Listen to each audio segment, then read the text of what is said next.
Au nom du Père et du Fils et du Saint-Esprit. Amen. La paix de Jésus soit dans votre maison. J'espère que vous allez bien, que vous êtes dans la paix et la joie de Jésus. Alléluia. Eh bien, à la Sainte Messe d'aujourd'hui, je vous propose la lecture de l'Évangile. Ô Jésus, gloire à toi. Jésus et le sabbat. En ce temps-là, Jésus traversait des champs de blé, et c'était un jour de sabbat. Les disciples avaient faim, et ils commencèrent à cueillir des épis pour les manger. Les pharisiens s'en aperçurent et lui dirent « Regarde, tes disciples font ce qu'on n'a pas le droit de faire un jour de sabbat. » Alors il leur dit « N'avez-vous donc pas lu ce qu'a fait David un jour qu'il avait faim, lui et ses hommes? Il est entré dans la maison de Dieu, et ils ont mangé les pains de l'offrande qui étaient interdits pour lui comme pour ses hommes, car seuls les prêtres peuvent en manger. N'avez-vous pas lu non plus dans la loi que dans le temple, les prêtres n'observent pas le repos du sabbat? Et ce n'est pas là une faute. Je vous affirme qu'il y a ici mieux que le temple. Et si vous aviez compris cette parole, c'est la miséricorde que j'aime, non les offrandes. Vous n'auriez pas condamné des innocents. Sachez que le Fils de l'homme est Seigneur du sabbat. Alléluia.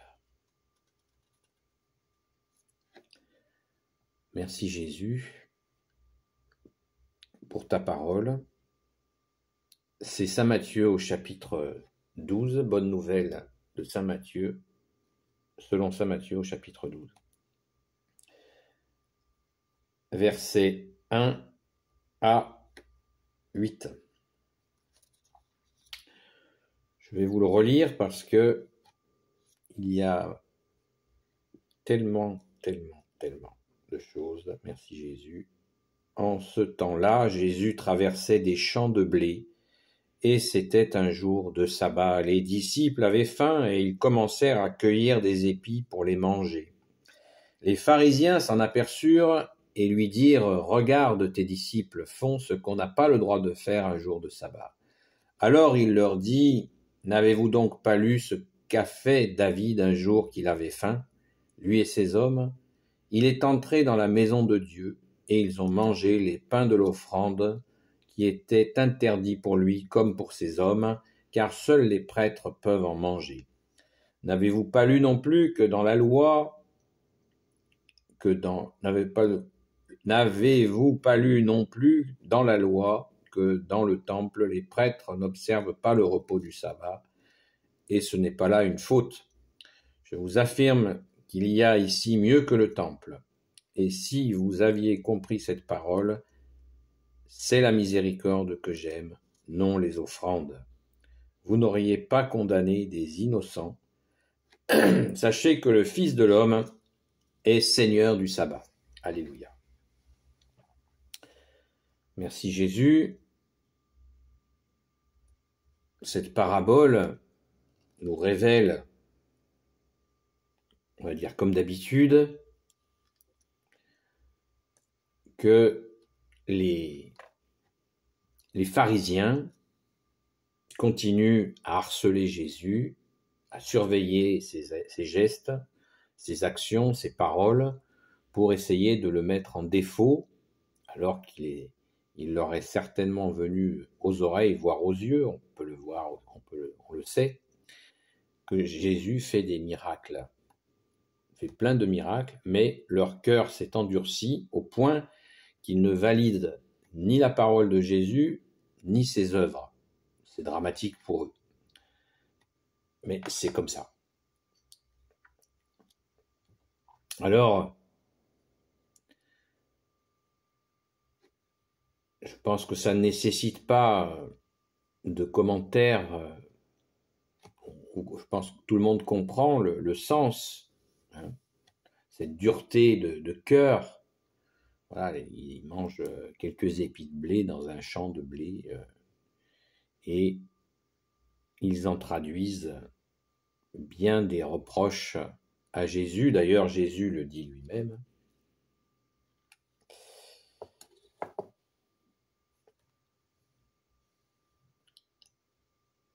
Et si vous aviez compris cette parole, et Jésus l'a déjà dit, on l'a déjà vu dans une autre vidéo, et si vous aviez compris cette parole, c'est la miséricorde que j'aime et non les offrandes. Dans une autre traduction, il dit, c'est la miséricorde que j'aime et non les sacrifices. Et là, Jésus, tu rajoutes, vous n'auriez pas condamné des innocents. Les innocents, c'est les apôtres qui se mangent quelques épis de blé un jour de sabbat. Et Jésus de rajouter, c'est peut-être, je dis bien, le plus important de la parabole, car chaque mot compte. Mais quand Jésus, tu nous dis, à la fin du verset 8, « Sachez que le Fils de l'homme est Seigneur du sabbat », dans une autre traduction, Jésus nous dit, sachez que le Fils, tu nous dis Jésus, sachez que le Fils de l'homme est le maître du sabbat. Le sabbat, c'est le fameux samedi qui doit être un repos total pour les Juifs. Eh bien, Jésus dit qu'il est le maître du sabbat, le Seigneur du sabbat. Et il nous donne un indicateur de cette parole-là, juste un peu plus avant.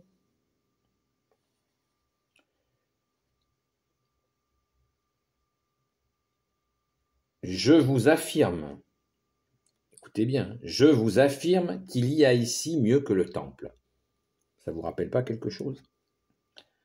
Je vous affirme ici qu'il y a mieux que le temple. Eh bien, c'est ce que Jésus a dit à la Samaritaine. Vient le temps et c'est maintenant où vous adorerez Dieu en esprit et en vérité. Et pas uniquement au temple. Jésus, c'est un face-à-face entre Jésus et les pharisiens qui est régulier pendant ces 3 ans et demi de vie publique de Jésus. Et il leur dit, mais ils ne veulent pas voir. Pourtant, ils ont les œuvres, ils savent qu'il y a les miracles. Et d'ailleurs, dans le même temps, dans une autre synagogue, Jésus rentre, Jésus alla plus loin, au verset 9. Et il entra dans une de leurs synagogues. Là se trouvait un homme avec une main paralysée. On lui posa alors une question afin de pouvoir l'accuser ensuite. Est-il permis de soigner un jour de sabbat? Jésus leur dit, si l'un de vous n'a qu'une seule brebis et qu'elle tombe dans un trou un jour de sabbat, n'ira-t-il pas la prendre et la remonter? Un homme vaut sûrement plus qu'une brebis, donc le jour de sabbat, il est permis de faire du bien. Puis Jésus dit à l'homme, étends ta main. Il l'étendit, elle était redevenue saine comme l'autre main. Vous vous rendez compte? La personne a une main infirme, une main paralysée. Là se trouvait un homme avec une main paralysée. Et Jésus dit à l'homme, puis Jésus dit à l'homme, étends ta main, il l'étendit, elle était redevenue saine comme l'autre main.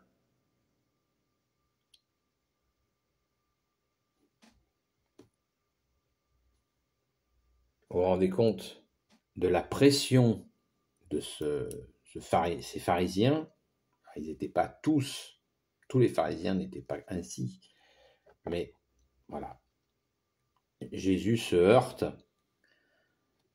à ce qu'on appelle le pharisianisme, dont il peut exister des restes, hélas. Donc, là, je vous ai fait la lecture suivante, enfin le chapitre, j'ai poursuivi pour expliquer jusqu'où peut aller cette méchanceté, je ne sais pas comment appeler ça, de ce refus de la grâce que ces gens il la refuse, il refuse la grâce. J'en étais là, je vous disais, Jésus nous dit, je vous affirme qu'il y a mieux que le temple. Il est Dieu, il est le Fils de Dieu. Ils n'ont pas encore compris. Les disciples de Jésus ils ont commencé à le comprendre. Ils le voient par les œuvres, les miracles. Ils le comprennent, que le Fils de Dieu, que le Messie, le Sauveur, l'Emmanuel, le seul Messie pour l'éternité qui est bien arrivé parmi nous, et ils ont la grâce d'être avec lui. C'est énorme.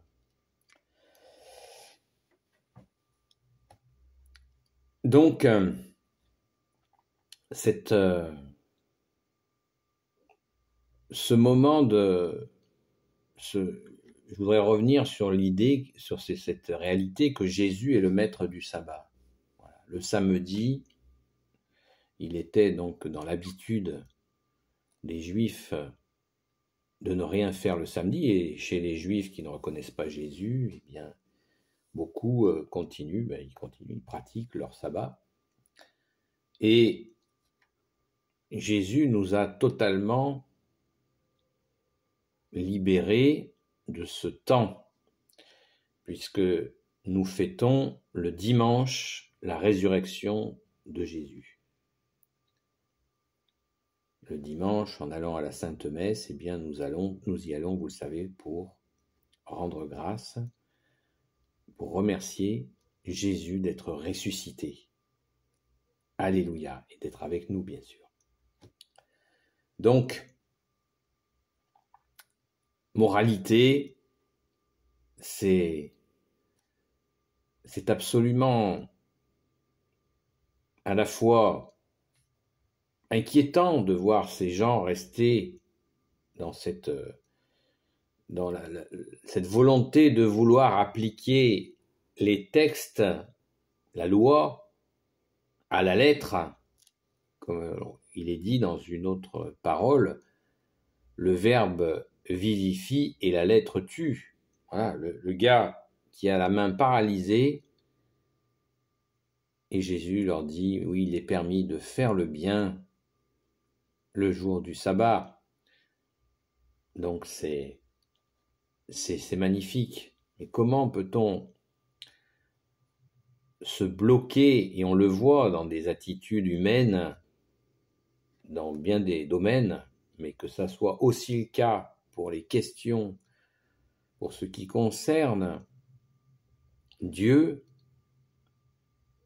eh bien, de voir que des personnes sont capables d'endurcir leur cœur jusqu'à refuser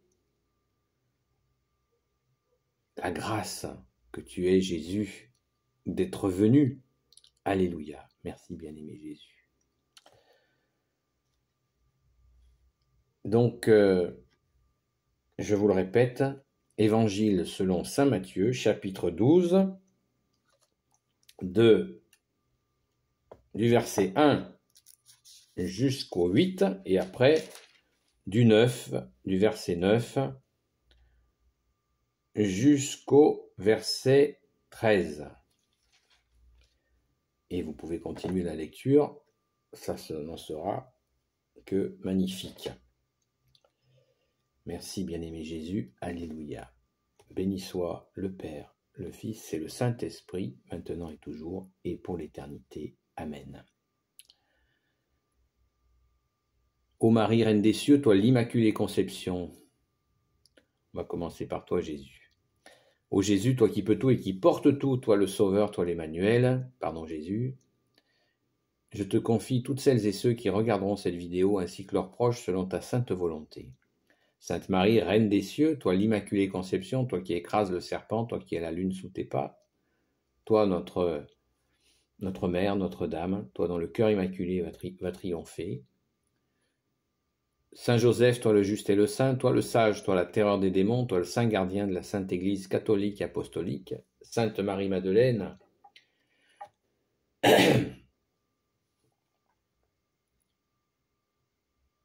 et vous tous les saints et saintes, Sainte Marie-Madeleine, notre chère sainte patronne, et vous tous les saints et saintes amis de Jésus, Saint Michel Archange qui est comme Dieu, Saint Gabriel Archange, Saint Raphaël Archange et tes anges guérisseurs.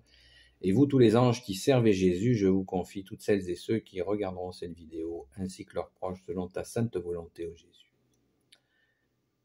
La paix de Jésus soit dans votre maison. Merci, bienvenue déjà à le ou la nouvelle abonnée, je ne sais pas. J'espère que vous trouverez des choses, pas des choses, que vous trouverez la parole de Jésus qui vous aidera à avancer. Et puis si vous avez des questions, vous pouvez me les poser aussi, soit dans les commentaires, soit en m'envoyant un courrier électronique à ami-marie-madeleine@gmail.com. Il y a l'adresse exacte dans le à propos de. Merci Jésus.